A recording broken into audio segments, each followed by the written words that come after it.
Welcome to this quiet corner where we delve into the gentle yet profound world of psychology. If you've ever found yourself pondering the subtle currents that guide human behavior, or perhaps wondered about the curious ways our minds navigate the world around us, then you've come to a most interesting place. Throughout these sessions, we'll explore certain psychological truths, not as rigid rules, but as soft whispers of understanding, helping you to perhaps see yourself and others with a little more clarity and a little less worry.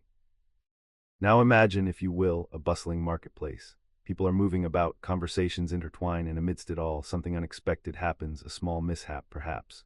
You might observe a particularly curious phenomenon here, something psychologists refer to as the bystander effect. It suggests that the more people who witness an event, especially a distressing one, the less likely any single individual is to step forward and offer aid.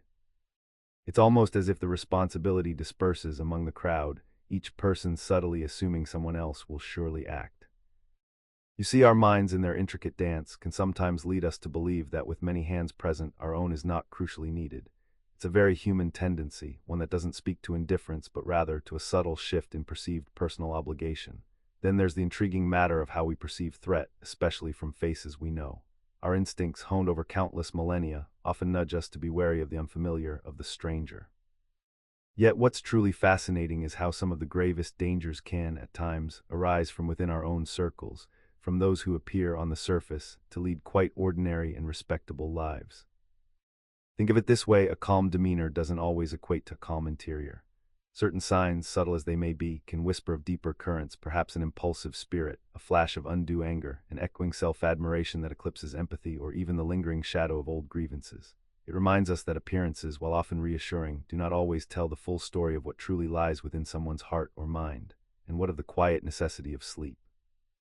You might be surprised to learn just how vital it truly is, and how deeply its absence can influence our every waking moment.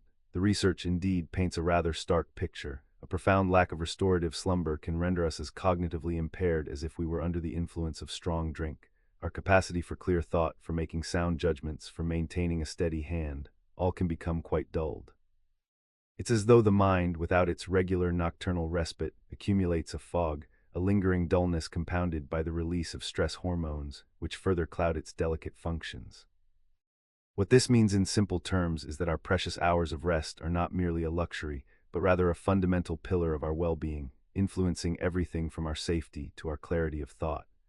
It ensures that the mind's intricate mechanisms are well-oiled and ready for the gentle complexities of another day. The gentle gaze. Indeed, as we delve deeper into the quiet workings of the human mind, we often encounter phenomena that at first glance appear rather counterintuitive. One such concept, quite pervasive in our interactions, is what psychologists term the bystander effect. You see, it posits that in moments of crisis, the greater the number of onlookers, the less likely any single individual is to offer assistance. It's a curious paradox, isn't it? One might imagine that more eyes would mean more help, but the opposite often holds true. Think of it this way: imagine a bustling city street. A minor mishap occurs. With many people present, there's a diffusion of responsibility. Each person might inadvertently believe that someone else, perhaps the person next to them or the person across the street, will step forward. This shared assumption, this quiet handover of perceived duty, can lead to a collective inaction, where everyone is waiting for someone else and tragically no one acts at all. Research, some of it even from modern observations in places like Copenhagen, has quietly confirmed this tendency, noting how the presence of many unfamiliar faces dramatically diminishes the likelihood of intervention. It's not a lack of empathy, perhaps, but a subtle psychological mechanism at play. Now, beyond the dynamics of a crowd, let us consider the more intimate realm of personal safety. Mary Ellen O'Toole, a thoughtful mind from the FBI, has often remarked upon a fundamental human inclination. We tend to suspect the unknown, yet place implicit trust in the familiar. What's truly interesting here is that those who become the gravest threats often lead lives that appear utterly normal, woven into the very fabric of our communities. It's a sobering thought, isn't it? The danger sometimes does not lurk in the shadows of unfamiliar alleyways, but rather behind the seemingly benign facade of ordinary engagement. So what might we observe if we were to look closely at these more subtle indicators? O'Toole has suggested certain quiet signals, a certain impulsivity without a thought for consequence, an excessive anger that seems disproportionate to its cause, perhaps a pronounced narcissism or a profound lack of empathy. And then there are those long-held resentments, those silent grievances that can smolder over time. These subtle psychological currents can, she suggests, tell a more complete story than mere outward appearances might reveal. Your mind's sanctuary. Our minds have a fascinating tendency to fill in the gaps for us. You see, when we encounter something familiar, even if it's incomplete or slightly altered, our brains often perceive it as whole. This is akin to a gentle echo in an ancient library. You hear fragments, but your mind artfully reconstructs the full verse. It's why you might recognize a beloved tune from just a few notes, or complete a sentence before it's fully spoken. Your mind yearns for completion, for structure, for the comforting wholeness of a familiar pattern. And in this quiet observation, there can be a profound sense of peace. Your awareness of this natural cognitive process, this gentle filling in of the blanks, can become a small, quiet anchor in a world that often feels fractured. It underscores a fundamental truth about our perception. We are, in essence, storytellers, even to ourselves, weaving coherence from the threads of experience. It's a reminder that much of what we perceive as reality is a collaborative effort between the external world and our internal landscapes. What's truly interesting is that this inclination towards completion isn't just about what we see or hear. It permeates our understanding of complex situations as well, influencing how we interpret events and even how we anticipate outcomes. Our minds, ever busy, are constantly seeking patterns, even where none explicitly exist, all in an effort to bring order to potential chaos. And recognizing this inherent drive for sense-making can be remarkably calming, for it reveals the mind's profound capacity to create meaning. Even from the simplest of inputs, it speaks to a deep, underlying desire for balance and understanding, a gentle hum beneath the surface of our conscious thoughts. This innate tendency to seek and create patterns is one of the most reassuring aspects of our psychological landscape. Unlocking inner peace. Our minds, it seems, are rather fascinating architects of experience, often crafting narratives that feel undeniably real even when they're not. Think about it, our memories, those treasured recollections of the past, are not always as steadfast as we might wish. Indeed, researchers have found that it's surprisingly easy to implant false memories, to convince someone of an event that simply never occurred. Imagine, if you will, being gently led to believe you were lost in a shopping mall as a child. A scenario that for some has been vividly brought to life despite its fictional nature. This elasticity of memory, while perhaps unsettling, underscores how delicately our minds construct reality. And then there's the peculiar alchemy of love, that profound human experience. You might be surprised to learn that in its nascent stages, the brain's chemistry while falling in love bears a striking resemblance to that observed in severe obsessive-compulsive disorders. It seems our minds don't distinguish neatly between an intense, all-consuming affection and a persistent, intrusive thought pattern. The same neurochemical changes, a diminished presence of certain serotonin transporters, can be observed in both states, suggesting a shared, deep-seated wiring for intense focus, whether on a cherished person or a repetitive ritual. What a curious parallel, is it not? Consider, too, the hidden currents that guide our online wandering, that endless scrolling through social media, that insatiable quest for just one more piece of information. It's often fueled by dopamine. This chemical, often associated with pleasure, is equally potent in driving our search for novelty and knowledge. It establishes a compelling loop. You seek, you find a small reward, and the very act of seeking becomes reinforcing. It's a subtle, almost hypnotic dance, compelling us to continue browsing, driven not by satisfaction but by the relentless allure of the next discovery. Then there's the matter of our internal clocks, our natural rhythms, whether you find yourself a morning lark or a night owl.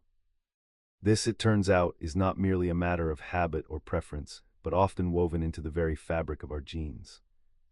Scientific inquiry has revealed that our chronotype, our natural inclination towards morning or evening activity, is significantly influenced by our genetic makeup. So if you've ever struggled to adjust to an early alarm or found solace in the quiet hours of the night, perhaps your genes were simply expressing their ancient preference. It suggests a fascinating interplay between our biological inheritance and the ebb and flow of our daily lives. And lastly, a thought that perhaps casts a longer shadow. The profound impact of persistent loneliness. It's a silence that can echo deeply within the human spirit, leading to consequences as detrimental as those from physical ailments. Studies have suggested that long-term social isolation can elevate the risk of an earlier departure from this life by as much as half when compared to those who nurture robust social connections. This isn't merely a matter of emotional comfort. It touches upon the very resilience of our immune system, the regulation of inflammation within the body, and the manner in which stress carves its path into our physical and emotional health. It underscores a timeless truth: that connection truly is not merely a solace, but a vital sustenance for our well-being. The calming brain. Nasi piar zodkwi mili zupelni ni zimartwinia. Str zezani sil wa czy shukani pazuinia. Tizagrazini actuali w nasim mozgu nizwikla rich. Kas ko nazuemi rich jawaki lub usekski. El dizisia w spokjnim damu odyxeni sissa.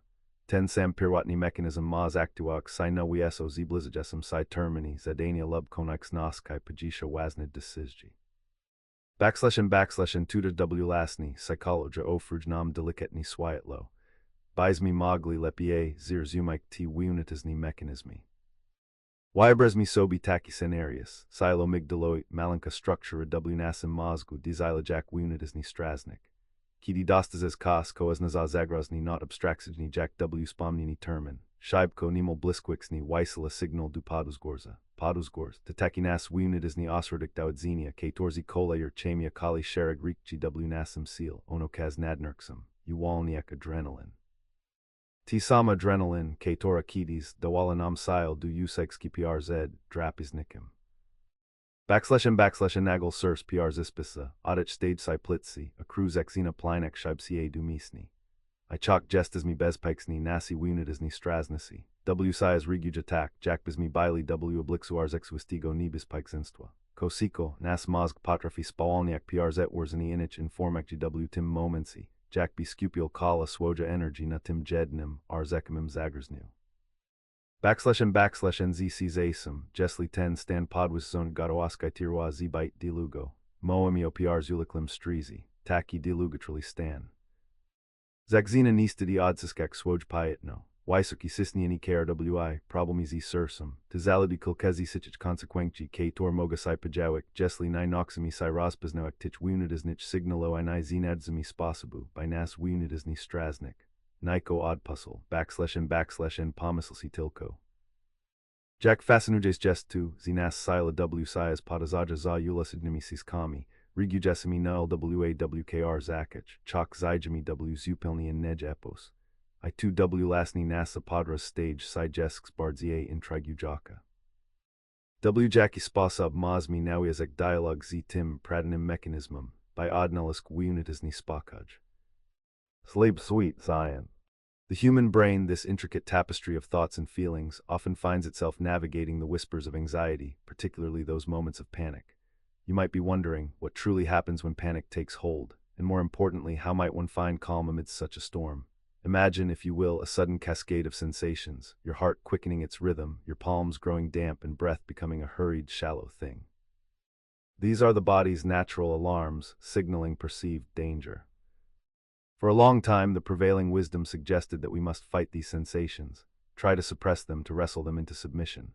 But here's what's interesting. When we try to forcefully control panic, we often, perhaps inadvertently, amplify it. It's like trying to hold sand tightly in your fist. The harder you squeeze, the more it slips away. Research from institutions like the NYU School of Medicine and Boston University has gently guided us toward a different path. They suggest that true reprieve from panic often begins not with a struggle, but with a quiet acceptance. Think of it this way: instead of viewing the panic as an enemy to be vanquished, consider acknowledging it, recognizing that these intense feelings are temporary, much like a passing storm. By simply observing these sensations without judgment, allowing them to exist without clinging to them or pushing them away, something subtle yet profound begins to shift. This isn't about giving in to the panic, it's about denying it the power that comes from fear. When your mind understands that these feelings, however uncomfortable, are finite and will dissipate, the intensity often begins to recede. It's a gentle art, truly, learning to navigate the turbulent waters of inner experience with a quiet understanding, allowing the storm to pass without becoming submerged in its waves. Dreams, a soft whisper. From the science of sleep, we gently transition to the intricate dance of our inner world, specifically how our minds respond to what we perceive as danger.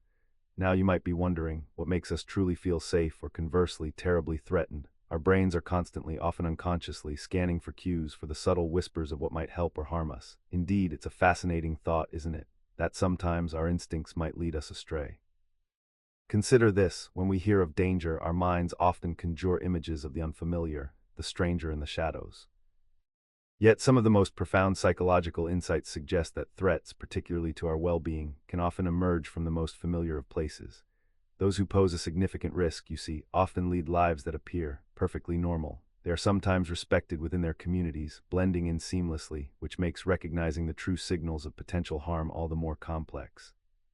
It's almost like a quiet river, flowing placidly on the surface, but with unseen currents beneath. Now here's what's interesting. When a stressful situation arises, perhaps a sudden overwhelming demand, our bodies in their ancient wisdom activate what is often called the fight or flight response. It's a primal echo from our earliest ancestors, a cascade of physiological changes designed to help us confront or escape immediate physical threats. Our heart rate quickens, our breath becomes shallower, and our muscles tense. It's an inherited blueprint for survival. But in our modern world, these reactions, they often arise not from a saber-toothed tiger, but from something like a looming deadline or an unexpected email. And what this means is that while this response is incredibly useful in a genuine physical emergency, it can become quite taxing when triggered repeatedly by the less life-threatening everyday pressures. Imagine if every time you were stuck in traffic, your body prepared itself for a primal struggle. It's simply not sustainable, is it?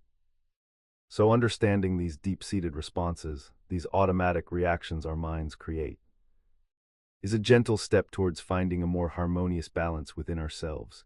It allows us to recognize the echoes of ancient mechanisms in our daily lives, and perchance to respond with a quiet wisdom rather than a frantic scramble when our minds perceive a threat. Memory's gentle flow. From the soft whisper of dreams, we now turn our gaze to a related, though often more immediate, aspect of our inner lives, the realm of our mental and emotional responses to the world around us. We often speak of stress, don't we? That subtle, or sometimes not so subtle, hum that accompanies the myriad demands of modern existence. But what is it really, and how does our extraordinary mind navigate such pressures? Think of stress as an ancient echo, a faint yet persistent memory of times when our ancestors faced very real, very physical dangers.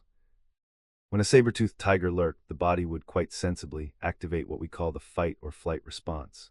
Your heart would quicken, breath would deepen, and muscles would tense, all preparing you for immediate action. Indeed, this ingenious mechanism was a matter of survival. Now, here in our quieter, more ordered world, those primal alarms still sound. But instead of a tiger, it might be a looming deadline, a traffic jam, or even a simple disagreement. Our brains, particularly a small but mighty part called the amygdala, can perceive these modern challenges as threats.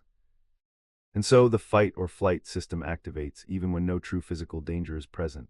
What this means is your body is preparing for a battle that will simply not arrive on this quiet evening. What's particularly interesting is how this chronic activation, this constant state of readiness, can wear upon us. It's like leaving a car idling constantly. Over time, it takes its toll.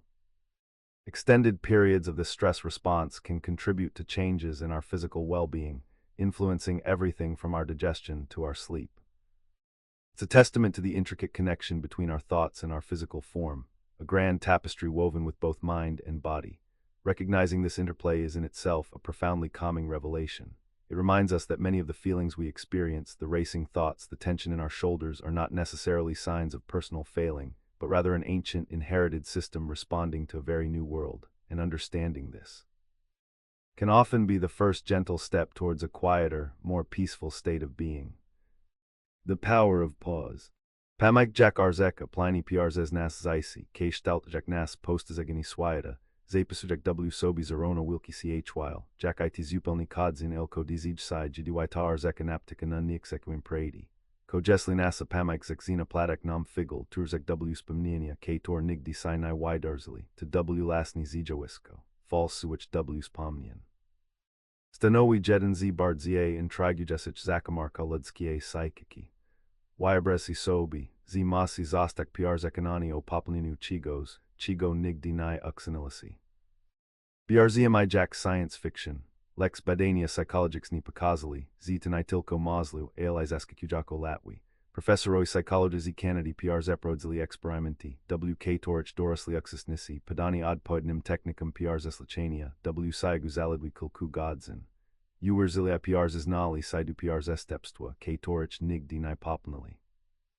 Nikturzi shegalowo apisuali zidarzinia, w. laxjak w. tapawasni piarzestepstva, taki jak napid z bronia w. akrzi nastoltnim, tapakazuznam. Jak kruchai podatnan asujesti jest nasa pamik, k. torni jest piarzesis wirnum zapisum piarzes laskai, ilraxid dynamixna, siaglectualizwana nerekja. Ko wisij nasa pamik tefesinujaka constructja w.k. torjamakta gruwaja kluxwa roll. Strez na piarziklid mas w. plywek na nia w. razni spasab. Nidazi umarkauni strez potrafi weistazik nasa pamik, pomaga nam zepamaidoek lepie. El kiti strez stage si dilugatruli IPR zitlixadasi. Jigo w plu ziminia si stage si shkadlui. PR zipamnasi sobi jack trudno jest mislek jasno sizy PR zipamnik sobi wazni shegali, gdy jestes mi bardzo zidenarowani. To dilatigo z chronics ni strez. Dosloni potrafi ziminiak komorki w nasim mozgu, w plyojek nub suri odpudzilni zapamik I prosi decisijni. Odo kas ko maz zaskiksik, nas mozgi satak skonstruoin, z will biaja apoyes. Sanie ako zaprojtoin du piarzet warzania in formakji, w formi narakji. Apoyes I nitilko salat wie zepamidiwe nis such facti. El tax patrafia synchronizrak fail mozgo slechek z opid edsim, anot uwalniak oxytocin hormon bujujisi impati wheezy. To dilatigo gdy kata snugenta resujaka history. Sizujami cybard za polixeni izangazwani, to w punim sensi. Pradoni mechanism, katori pomagal nasim piarzodkam piarzekizwak weeds I budoak w spalnati. Ko to zadam osnexa dla nuz, z nasa pamik. Chok potsnai nizastapiona, maga delicate nego tractoania. Musimi bike swiadomi jej ogernixen, jej potatnoskai na sugesti, itigo, jack bardzo jest spleshna z nasimi amikjami. Zirzumini tich subtil noska, pozwala nam spajazek na w lasni w spomninia z weeksa warzumilasia I, bike maz, niko in na perspectua, to jest z punasia wasna lectia, w nasa dalsij explorekci ledskiego amislu. Serene social connections. Our minds, it seems, are rather adept at drawing connections between physical cleanliness and moral purity. It's a fascinating thought, isn't it, that a simple act like washing your hands could, in some subtle way, sway your ethical compass. Research suggests that when we feel physically clean, we are often more inclined towards moral and ethical behavior, almost as if we're starting with a clean slate. Conversely, a feeling of dirtiness could, perhaps, nudge us towards actions that are less than ethical. It's as though our subconscious seeks to align our internal state with our external environment. Then there's the rather intriguing phenomenon of what is known as the peak-end rule. When we recall experiences, our memories aren't simply an average of everything that transpired. Oh no, our minds place an inordinate amount of weight on the most intense or peak moment of that experience, and rather curiously, on its very end. The entirety of the journey, the long stretch between the beginning and that peak, and then between the peak and the conclusion, tends to fade into a less distinct blur. This means that a profoundly moving orchestral performance might be remembered primarily for its powerful crescendo and its final, lingering note, rather than the countless, perhaps less remarkable, measures that came before. It truly reshapes how we understand the tapestry of our own recollections. And what of our innate fascination with faces? It seems we are, from the very earliest moments of life, tuned to recognize these unique configurations, even a newborn. Hardly able to make sense of the vast world around them, will show a preference for looking at faces over other complex patterns. Our brains are so profoundly adept at this, in fact, that we often perceive faces in the most unexpected places, a cloud formation, perhaps, or the front of an automobile. This tendency, known as pareidolia, speaks to a fundamental human need to connect, to recognize, and to find meaning in the patterns that surround us, even when no such pattern was intentionally placed. It's almost as if our minds are gently seeking out friendship, even amidst the inanimate objects of the world. Empathy's soothing touch. Indeed, navigating the intricate tapestry of our social world, as we discussed previously, often involves recognizing the subtle currents beneath the surface of everyday interactions. And what's interesting is how these currents influence not only our connection with others, but also our inner landscape, our sense of calm, our well-being. This brings us to a fascinating facet of our psychology, often overlooked yet profoundly impactful: the quiet power of kindness. You see, acts of kindness, both given and received, are not merely pleasantries. They are deeply ingrained psychological phenomena with tangible benefits for our minds and bodies. Thinking of it this way, when we extend kindness, it's as if we're sending a gentle ripple through the waters of our own biology. What this means is, when you engage in an act of giving or offering compassion, your brain releases a cascade of neurochemicals. Imagine, if you will, a tiny internal symphony playing a soothing melody. Now, you might be wondering, what specifically happens within us during these moments of gentle benevolence? Well, one of the most prominent players in this symphony is oxytocin, often referred to as the love hormone or the cuddle chemical. This remarkable substance is associated with bonding and trust, helping us to feel more connected and secure. It's almost as though nature itself encourages us to be good to one another by rewarding us with feelings of warmth and belonging. This, in turn, can significantly reduce the levels of another chemical, cortisol, the primary stress hormone we've often discussed. So in a way, kindness acts as a natural counterbalance to the anxieties and pressures of our modern lives. Beyond the biochemical dance, there's also a profound psychological shift. When we focus on contributing positively to another's well-being, our perspective often broadens. We move, if only for a moment, beyond our own immediate concerns. This gentle redirection of focus can be wonderfully therapeutic, guiding our minds away from worry and toward a sense of purpose and connection. It's akin to watching a stormy sky gradually clear, revealing the sunlit landscape beneath. And it's not merely the act of giving that holds this power. Receiving kindness is equally transformative. When someone offers a helping hand, a listening ear, or a simple word of encouragement, it validates our experiences, reminding us that we are not alone. This acknowledgement, this gentle affirmation, can be incredibly restorative, bolstering our sense of self-worth and resilience. In essence, both sides of the coin of kindness contribute to a calmer, more serene internal state, creating a gentle current that carries us toward peace. Kindness, a calm current. Now the serenity that empathy can bring often intertwines with another profound psychological facet: how we manage distress. You see, the modern world, for all its wonders, also presents us with a myriad of small and large stressors. Our bodies, perhaps surprisingly, react to these everyday pressures much as our ancestors did to the sudden sight of a predator. This ancient response, often termed the fight or flight mechanism, is incredibly efficient. It prepares us to either defend ourselves or flee from danger. But here's the quiet complication. While this response is vital for direct physical threats, it can become quite burdensome when the threat is a looming deadline, a difficult conversation, or even simply being stuck in traffic. Our amygdala, that small almond-shaped region deep within the brain, still signals danger. This leads to a cascade of physiological changes. Our heart races, our breath quickens, our muscles tense, and our senses become hyperalert. It is a powerful system, but in our largely safe, contemporary environments, it can often be an overreaction. You might be wondering, how can we gently guide this innate, powerful system when it is seemingly hardwired? Well, one of the more soothing insights from neuroscience suggests a three-step approach to calm this ancient alarm. The first is simply to name the emotion you are experiencing. Giving voice to your feelings, perhaps saying, "I feel stressed," or "I am anxious," can, in a curious way, begin to quiet the amygdala. It's as if acknowledging the emotion creates a small, subtle distance from its immediate, overwhelming grip. Following this, the second step is to consciously engage in slow, deep breathing. This quiet, deliberate act of filling your lungs and then slowly exhaling actively counters the body's stress response. It sends a clear signal to your nervous system that the immediate danger has passed or perhaps was never truly there. This deeper, rhythmic breathing increases the flow of oxygen and helps to activate the parasympathetic nervous system, the rest and digest part of our internal workings. It is a gentle hand guiding the body back towards a state of tranquil equilibrium. And then consider the third step, reframing those initial negative sentiments. Instead of allowing anxiety to consume you, imagine shifting its meaning.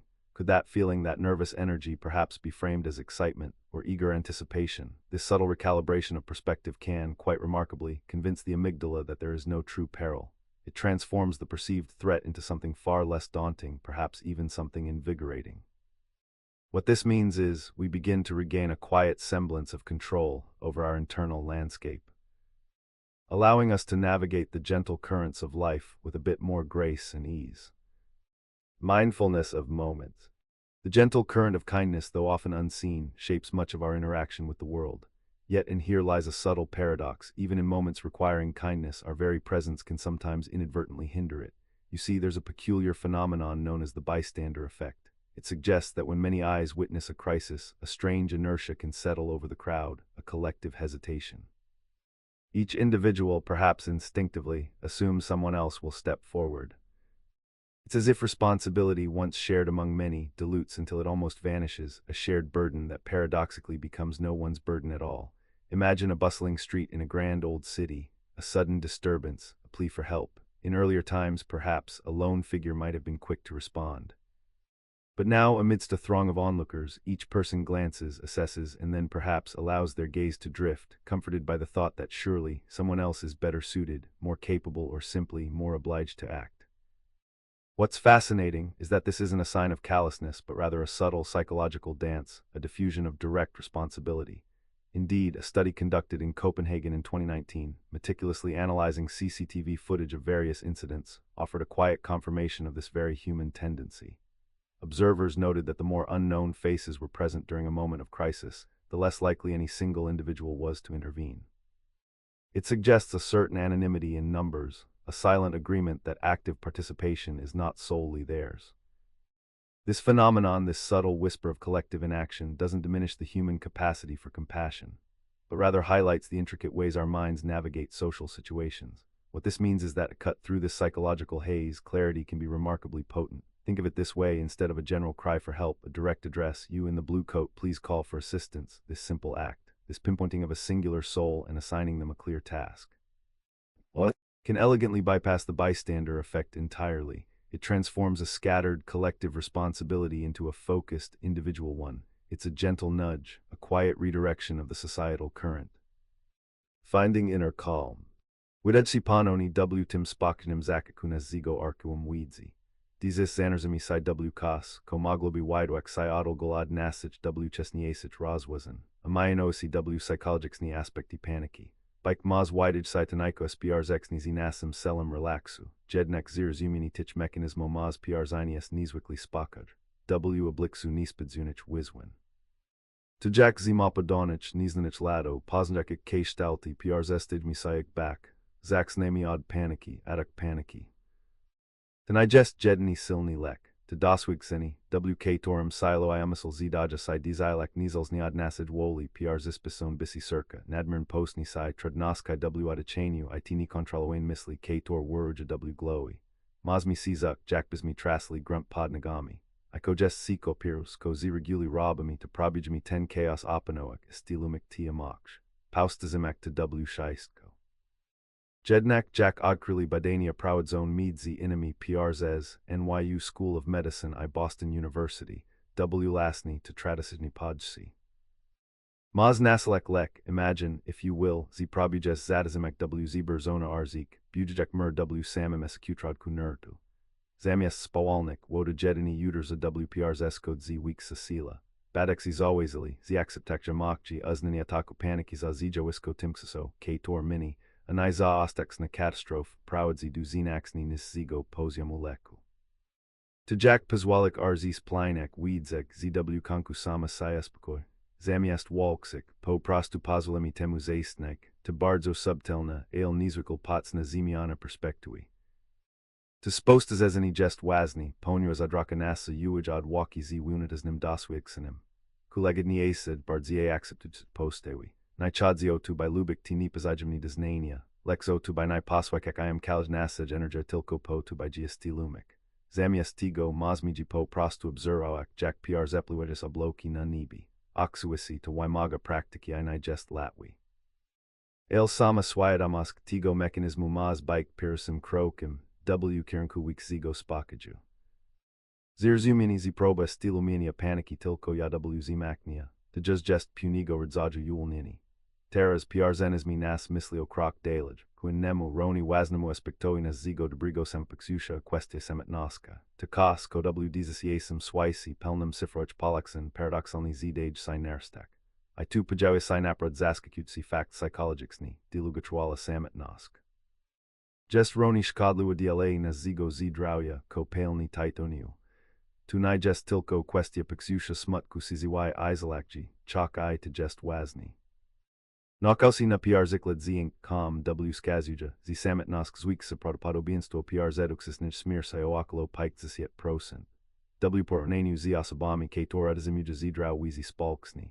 Ko to oznexa tu zinas mozgai silo sotax konstruoin by funkcionoik w spolksnoskai, w lexnoskai z inami. Braktich wizi prawadzi du kaskadi negatunich rikchi. Po pirus obnizasai nasa odpornosk. System immunologicsni, zamias skupiek si na okrani prz korbami, zdage si bike oslabini przs brak interakci. Po drugi zwik zaja si stani zapalni w organismi. A tejest fundamentum dla wilu pausnich korab, takich jak skorzinia circa siziwaja ni przulikal do gliwaska, tak podobni du skutko jaki zinami zi prosu pelinia titoniu. Po trz strez, ten dobas nam zinani stan na paisha. Model will week CW pleonanas z drauja mokchanelni I psychicsni, gdy gestas mi asamotnini, nai ma bu for a filtra. Katori mogleby go niko zila godzik, tak wike, waka z isolakja spalksna tanai jest tilko questia comfortu. To questia z drauja I dilugauksnaska. To swoist wezwini by pilignoak ti drobni kodzim polixenia kator z daja si bike tak naturalni, a kator wrzexu istaskai maja agromni zinaxini dla nasaj psychiki. Ina zigo sila, zirzumini tigo, mazesklanik nazdusiplij zigo spajazini and anasaj bliznish, attacks na samich sibi. IW tim w lasni pros panstva tiquai agromna lagadna sila psychologia. The art of letting go. Having navigated the subtle currents of inner calm, we find ourselves drifting towards another fascinating psychological landscape, the way our minds, with a gentle touch, can build resilience. You see, the ability to bounce back from life's inevitable challenges, to bend without breaking, is not so much an innate trait as it is a collection of mental muscles that can be slowly, carefully strengthened over time. Indeed, adversity in its many forms is an undeniable thread in the grand tapestry of human existence. From the echoes of ancient struggles to the quiet anxieties of our modern lives, we often encounter moments that test our very foundations. But here's what's interesting. It is not the absence of stress or difficulty that defines a resilient mind, but rather the way one encounters these moments, the perspective brought to bear upon them. Think of it like a seasoned oak tree. It doesn't avoid the storm, but rather learns to sway with the wind, its roots growing deeper with each gale. Now one might ponder, how is this resilience gently built within the quiet chambers of our minds? It often begins with our relationship to stress itself. The initial impulse, of course, is to resist it, to push it away. Yet a more understanding approach suggests acknowledging its presence, much like a traveler acknowledges a change in the weather. When we perceive stress not as an unyielding enemy, but as a signal, a momentary activation of our body's ancient readiness response, something shifts. This very shift, this subtle reinterpretation, can temper the sharper edges of anxiety, transforming a perceived threat into merely a challenge to be met. It's a nuanced dance, acknowledging the discomfort without allowing it to overwhelm.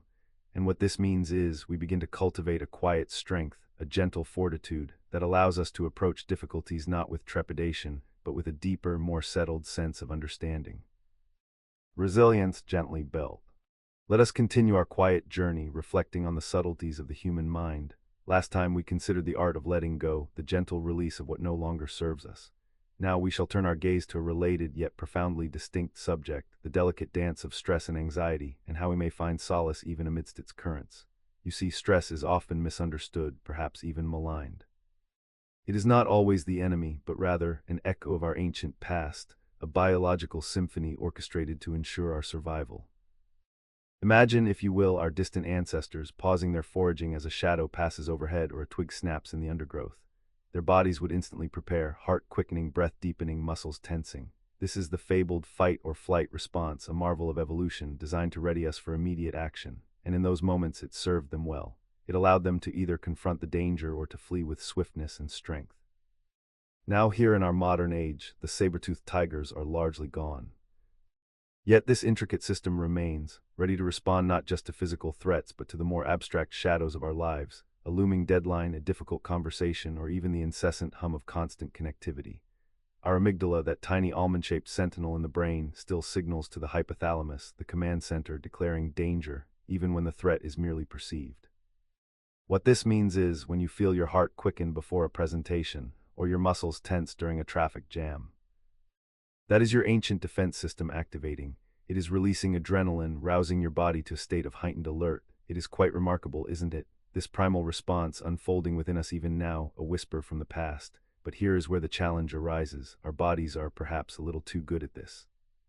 When this fight or flight response is triggered too frequently, or sustained for too long, what some call chronic stress, it begins to wear upon the delicate tapestry of our well-being.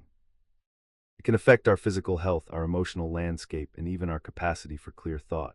Elevated cortisol, often called the stress hormone, can persist, impacting sleep and memory and nudging the body towards imbalance. It is as if the alarm bell keeps ringing long after the fire has been extinguished. You might be wondering, how then do we navigate this inherent human mechanism without succumbing to its incessant demands?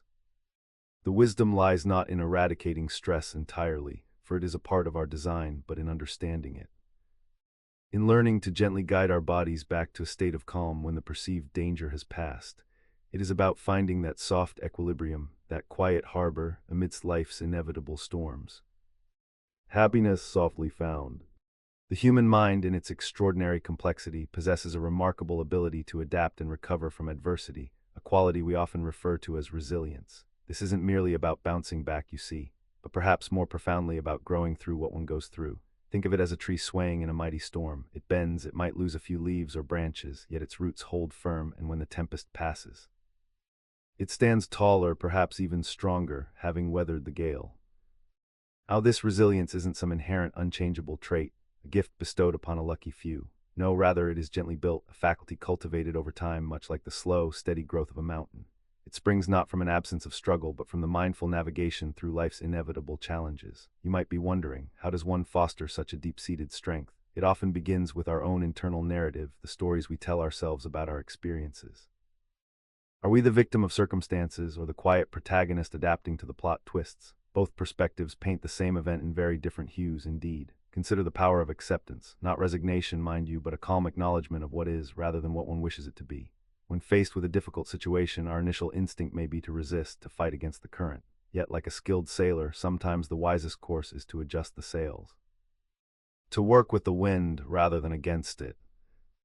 This isn't to say we should not strive for better, but to understand that some things, for a time, simply are. This radical acceptance, if you will, allows us to conserve our precious emotional energy, redirecting it from internal conflict towards thoughtful problem-solving or gentle self-care.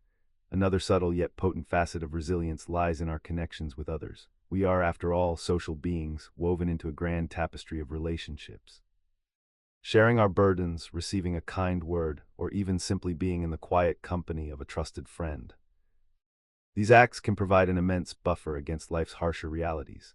It's akin to the bundled reeds that individually might snap under pressure, but together they form a robust shelter.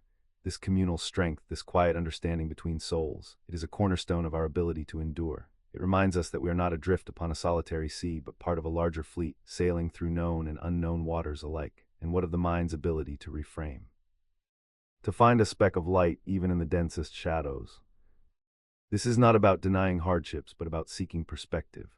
Perhaps a setback today becomes the catalyst for a better path tomorrow. Perhaps a difficult encounter teaches us a valuable lesson about ourselves or others. These slight shifts in perception, these delicate amendments to our inner lens, they are not always easy, but they are profoundly powerful in shaping our capacity to bounce back, to discover meaning, and to continue forward with a quiet, persistent hope. Gratitude's warm embrace. Hamet CZW Tich Spaknich Zakakach Psychologia, Kazdi Fact, Katori Odkruami, Sluzinai Tilko Zir Zuminu, Eli Zerfer, Wainu Odrabani Eugenia. Moelismi Jazotim, Jakastatna Jest Punosk W Oblixunis Nanigo. Ateras Paswami Sobi Ziglebik and Nafasinujaka Missile. Wyabresi Sobi Taki Scenarius. Jestasi Swayad Kim Jakiego Zidarzinia, Kator Waimaga and Jerengchi, El Wako was Jest Wiluinich Ludzi. D Zion Prada. Mimo Abknaskai Tailu Aksu, Nik Nai Species I Pomoka. Tonijes Questia Zilej Woli, Lex Subtilnej, Exkalwik Potsnej Psychologixnej Manifestek Gnezuanej, Effectum Widzo, Lub Effectum Birnigo Swyadka. Ko tu Oznaxa DLA Nuz, GDY Swyat Stage Psychoras Bardzieza Ludnini. Tu ZIM Wisaj Asab Swyaku Jakamis Inside Towi, Tim Emnias Jest Protopado Bienstvo, ZK Torakalwik Zinish Zerfrut Pamak, Kaz DW Tej Sichej Zibayat Roj Calculacti Zaklada is K Tasini Napuno Zerigud. A W resultasi, Nick Nairigud. To Zijowisko, Udocumentoin W Badenayich, Ukazud Nam, Jack Delicatni Sagranis Nasaj and Daiwid Ulnajad Poedzil Naskai, GDY Jest Oneraz Moana PRZs Tilum. PRZ Uzilek Temu Mazna, Arzex Jasna, PRZ Ipasujek Konkretni Zadni Jednij Asobi, W Skazujek Nunya Palsamai Prosek O Wezwani Pamasi. Piarzenizmi Citeras W Absar, Katori Dotikana Z Bliska, Lex Cizesto Pozistage Nizuezani, Zagresni Plinus Nidboru Snu. Tu Bike Maz, Jedna Zined Bardzier Zaskutsich Prod, Atas Niduber Snu, Jest W Stani Upasledzik Nas Functionoani W Spasab Nizwikal Podabni Du W Plywo Alcoholo. WC Zaci GDY Swayat Pedzi, Amai Usk Suplemi Swaj Wipexinic, Probudek Ziskek Nasi Zaci, Nas Organism Sirpi. Brak snu proudzi dunagramadzenia hormono stressu, takich jack cortisol, iupus ledza funkch posnox nes zigo mozgu. Zoazono z asubi zmexum petrafia functionoic naposiomi z blizanim dutich, K torzi PR zekrixili prani limit alcoholu WKRWI. Tapakazuj Jack Bardzo nas umasalai silo zalisni saad tigozi pazaru birnigo sizasu. K tori PR zesnixemi nasena K tori, W istosi, just actun regeneracja.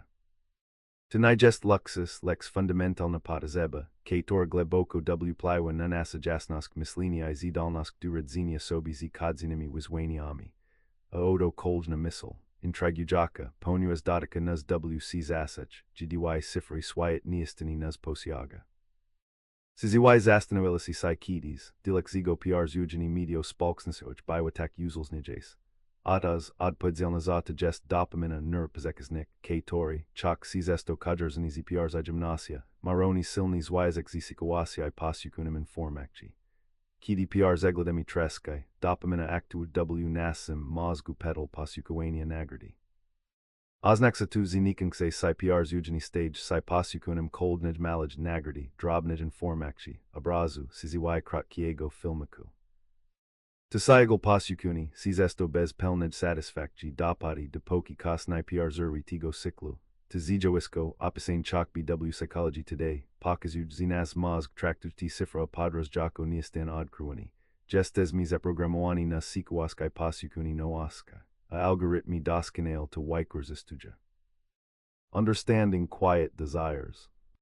Our minds, it seems, are rather prone to wander. Perhaps a full 30% of our waking hours are spent simply drifting through thoughts. This isn't necessarily a bad thing, you see. It's merely a testament to the brain's ceaseless activity. Its constant, gentle hum, just like a river that flows, sometimes calmly, sometimes with a gentle ripple. Our thoughts, too, follow their own course. What's particularly curious is how our eyes play a role in this intricate dance. For instance, eye contact can tell a surprisingly rich story. If someone avoids your gaze, perchance 60% of the time, it might signal boredom. Yet if their eyes meet yours for 80% of the interaction, it often indicates attraction, a subtle, unspoken acknowledgement. But should that gaze linger for 100% of the time, well, that can feel like a direct challenge, a sign of perceived threat. It's fascinating how these simple gestures, these quiet currents of behavior, reveal so much. Now, beyond the everyday wandering of our minds, there are also those moments when our memory, that vast and ancient archive, decides to play tricks. It's easily influenced, you see. Consider this: in some studies it was shown that adults, under certain conditions, could be convinced they had committed a crime they never did. Simply within a few hours, they might even vividly describe details, believing them to be true. This phenomenon, which we call false memories, highlights a profound truth. Our recollections are not always perfect reproductions of the past. They are rather living narratives that can be subtly reshaped by suggestion, by repetition, or by the very act of recalling them. This isn't to say our memories are inherently unreliable, but they are wonderfully, perhaps even poetically, pliable. And then there's the peculiar comfort we find in routine, a topic we shall explore gently in our next quiet lesson. The comfort of routine. Sis esto mislimi ostraku siziwy leku, jako o sizims konalzis walksek kaskotiar zeba pakinak. Ilko jesli pawim wam zisizasum samoik nazwani, samoik zawasni, mazbike pirsim krokim duspakju, wybresi sobi, was umisal rigu nakas ko post zegajako zagrazni, to instinct gleboko zekorzenini w nasid biology ten pradoni mechanism, katori kaznam walksik albo usikak. W nasim mozgu zaramakjad payada nulkib zar, amygdala, kidi ona wikrej kas ko uzna za nibis pikesni, aglas alarm. Wisela signal IWM ninu oka nas silo PR zygoto sidu dizilania.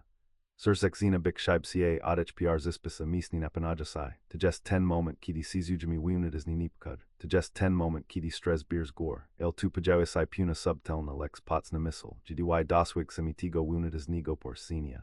Zamiast praboak ginadich miest stilumik. Mazmi spraboak in ned drogi. Mazmi nazwak tu ko sizujami, powadzike sobi w mislech, sizujlek, sizuj strak. Sizu nipkut badania chosis bt proudzon przes jona pradalta, sujaruja is samo nazwania makji. Jej etikaidoni, maz wqdoni spasabas pekoik tinasamala alarmujaka amigdale, to sprawi zi przestijona kr ziksek na kalgardlo, I pazwala nam mislek jesnie, nastipnim krokim, katori mazmi pajak jest skupiani sina nasim adechu. Kidi silo jest w stani waki lub usakski adich stage si plitki I shibki, deliketni pawalni gleboki w dachai, I jesks walni ace widechi. Wysalaja duna zigo autonomics nigo akladu neuro ego wyadamask, zw shisko jest w porzidku.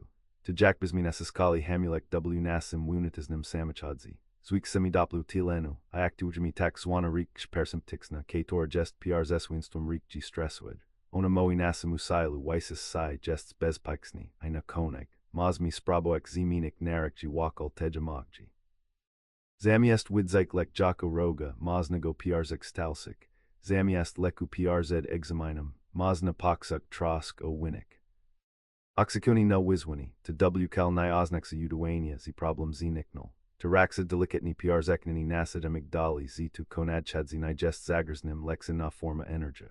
Du katorj wardo podsk zi admina perspectua, ki diopnujmi ttrzy kroki, sur swalnia adech sias pakaja, I umisal odzisku jasnosk, to shtuka baisha w harmonia zi w lasnim w netism.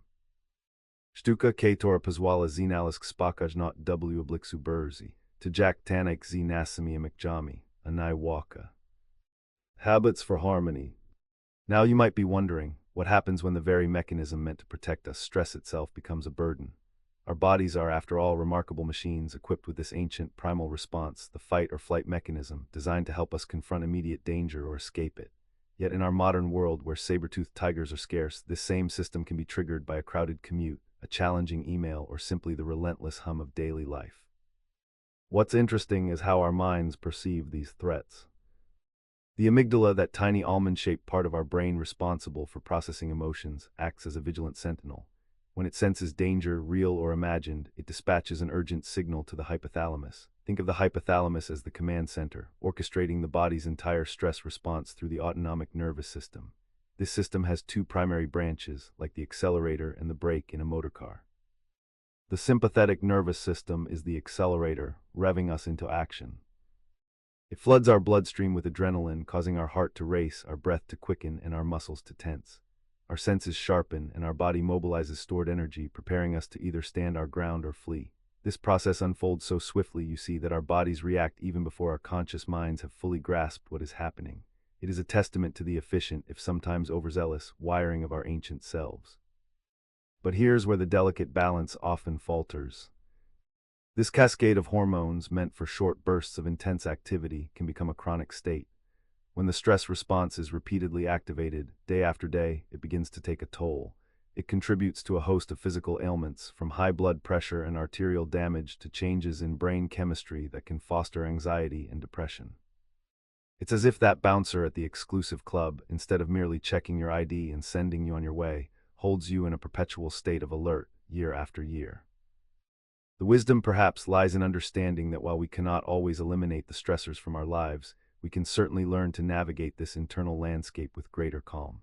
It requires us to listen to the whispers of our bodies, to recognize the subtle cues that signal an impending overload. And then, much like a careful gardener tending to a delicate plant, we can cultivate practices that encourage our natural state of rest and balance. A topic we shall gently unwind in our next lesson. The wisdom of rest. Now, as we continue our quiet exploration of calming psychological insights, let's consider another intriguing aspect of our minds at work, one that deeply influences how we interact with the world and with each other. This is about what happens when we're faced with decisions, and how our capacity for making good choices can sometimes wane. It's often referred to as decision fatigue. Imagine, if you will, a long day spent in court. Judges who must make countless complex choices, from procedural rulings to sentencing decisions, often find their ability to make nuanced judgments diminishing as the day wears on.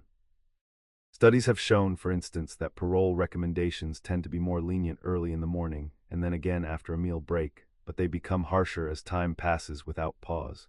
Their daily reservoir of decision-making energy, it seems, can be depleted. This isn't to say that judges are consciously biased, of course.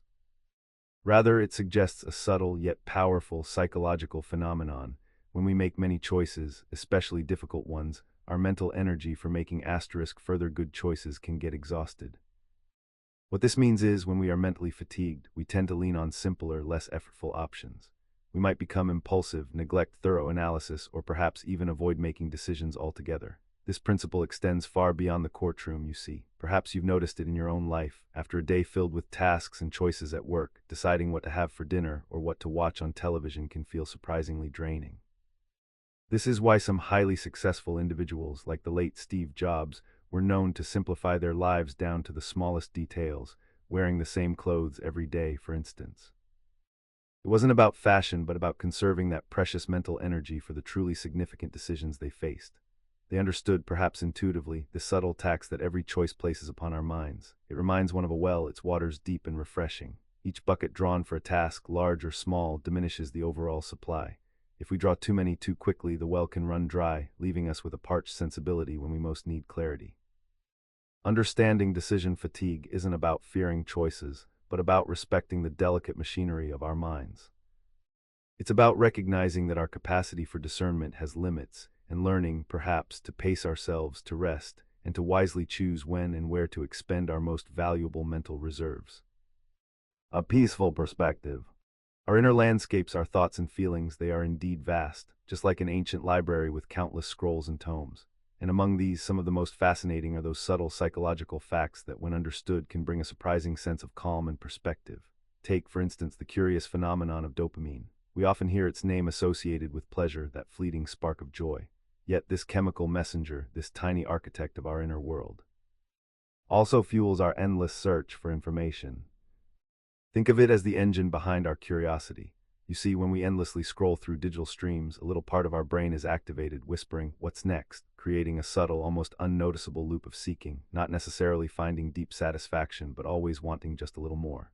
It's a mechanism designed to help us explore, to learn, but in the modern age, it can sometimes keep us gently tethered to our screens. Then there's the rather intriguing thought that being deeply in love, in those early, all-consuming stages, is, in some biochemical ways, quite similar to certain forms of obsessive-compulsive behavior. Imagine that, the sheer mental focus, the intense preoccupation. It seems our brains, in their wisdom, utilize some of the same pathways for profound emotional connection as they do for certain patterns of intense, repetitive thought. It paints a picture, doesn't it, of just how potent and encompassing our emotions can truly be. And what of our memories? They are not, as we might fondly imagine, perfect recordings of the past. Instead, they are rather pliable, like soft clay, capable of being reshaped, even, dare I say, reimagined. Research has shown that, under certain circumstances, individuals can come to genuinely believe, perhaps even vividly recall, events that never actually occurred. It speaks to the incredible, and sometimes humbling, power of our minds to construct and reconstruct our own narratives. It reminds us to be gentle with our recollections, both our own and others. Another gentle truth reveals itself when we consider our internal clocks. Are you a morning lark, greeting the dawn with a gentle stretch, or a night owl, finding your quiet energy as the stars begin to glimmer? It might please you to know that this preference is not merely a matter of choice or habit. Instead, it seems etched into our very being, guided by our genes. Some of us are simply wired to wake earlier, our inner rhythms attuned to the sun's soft descent, while others find their natural stride as the world quiets down. There is a deep, biological foundation to these personal rhythms, a testament to the quiet diversity within us all. And finally, consider the profound, yet often overlooked impact of solitude. Long-term loneliness, it turns out, carries a weight that is almost comparable to the physical toll of smoking. It quietly, subtly affects our immune systems, fosters inflammation within the body, which, alas, contributes to many chronic ailments and places an undue burden upon our emotional and mental well-being. It underscores the quiet, comforting truth that connection, genuine human connection, is not merely a luxury, but a fundamental balm for the soul. A vital thread in the tapestry of a healthy, peaceful life. These insights, you see, are not meant to alarm, but merely to softly illuminate the gentle workings of our inner worlds. The journey within. Our quiet exploration of the mind allows us to appreciate the subtle ballet of our inner workings. Perhaps one of the most profound psychological truths is how deeply intertwined our sleep is with our overall well-being. A lack of proper rest, you see, can subtly erode our capabilities, making us more susceptible to the very anxieties we seek to ease. It's like trying to navigate a dense fog with a dim lantern. Everything becomes more challenging. Think of it not as mere tiredness, but as a genuine impairment, akin to trying to function under the influence of something that dulls your senses and slows your thoughts. This isn't just a matter of feeling refreshed, it's about maintaining the intricate balance of your mental landscape, ensuring your mind has the clarity to process, to adapt, and to remain calm amidst the currents of life. When we deny ourselves sufficient sleep, our bodies in their quiet wisdom begin to accumulate stress hormones. It's like a slow, deliberate buildup of static, making it harder for our brains to perform their delicate work. The ability to focus, to recall memories, to even regulate our emotions, all can become clouded and less efficient. And this perhaps is why the art of gentle sleep is not merely a luxury, but a fundamental pillar of our psychological resilience. It allows the mind to repair itself, to sort through the day's experiences, and to emerge anew, refreshed and robust. Without it, the world can feel heavier, more demanding than it truly is. It's an elegant dance between rest and readiness. Sweet dreams always. Our journey through the most relaxing facts about psychology draws to a gentle close this evening.